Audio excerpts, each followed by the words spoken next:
Welcome back to the Imitation of Christ. This is chapter 22, on the contemplation of human misery.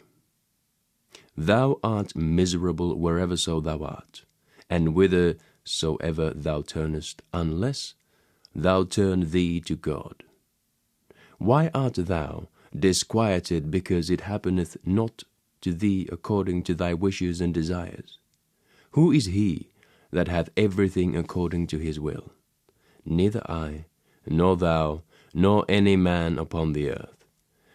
There is no man in the world free from trouble or anguish, though he were king or pope.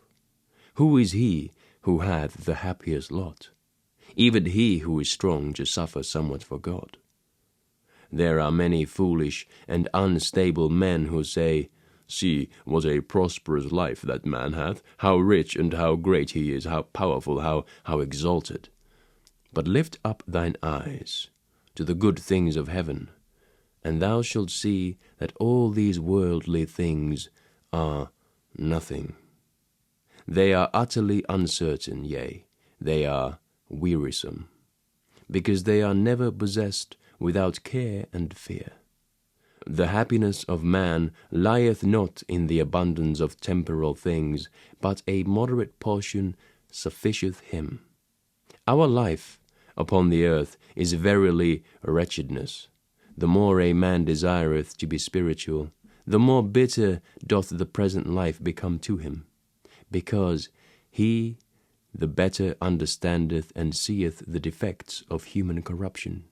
For to eat, to drink, to watch, to sleep, to rest, to labor, and to be subject to the other necessities of nature is truly a great wretchedness and affliction to a devout man, who would fain be released and free from all sin. For the inner man is heavily burdened with the necessities of the body in this world. Wherefore the prophet devoutly prayeth to be freed from them, saying, Deliver me from my necessities, O Lord. But woe to those who know not their own misery, and yet greater woe to those who love this miserable and corruptible life. For to such a degree do some cling to it, even though by laboring or begging they scarce produce what is necessary for subsistence, that if they might live here always, they would care nothing for the kingdom of God. O foolish and faithless of heart, who lie buried so deep in worldly things that they relish nothing save the things of the flesh. Miserable ones! They will too sadly find out at the last how vile and worthless was that which they loved.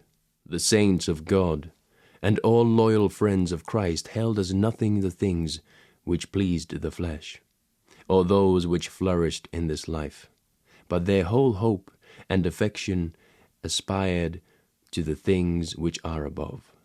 Their whole desire was borne upwards to everlasting and invisible things, lest they should be drawn downwards by the love of things visible.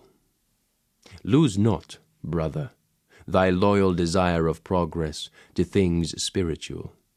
There is yet time, the hour is not past. Why wilt thou put off thy resolution?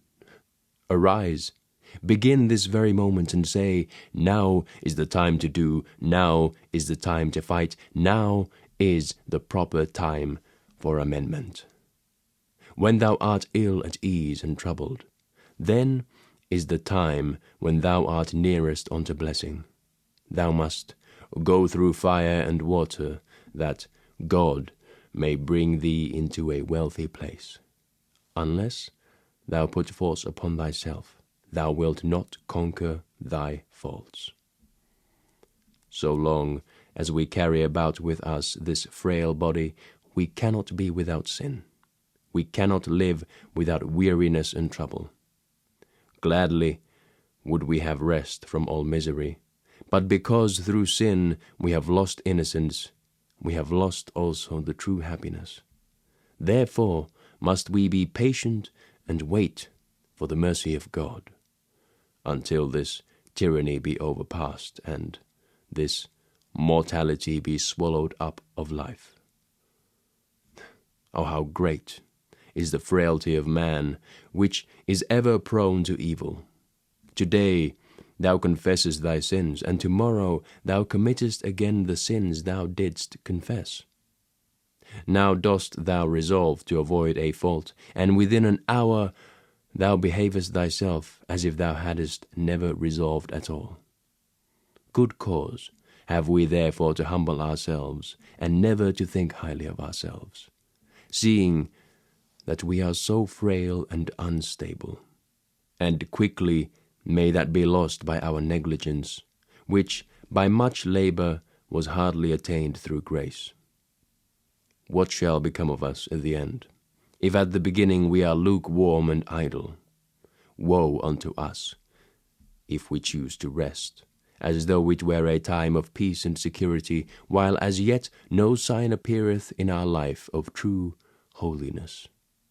Rather had we need that we might begin yet afresh, like good novices, to be instructed unto good living, if haply there might be hope of some future amendment and greater spiritual increase. Cheers.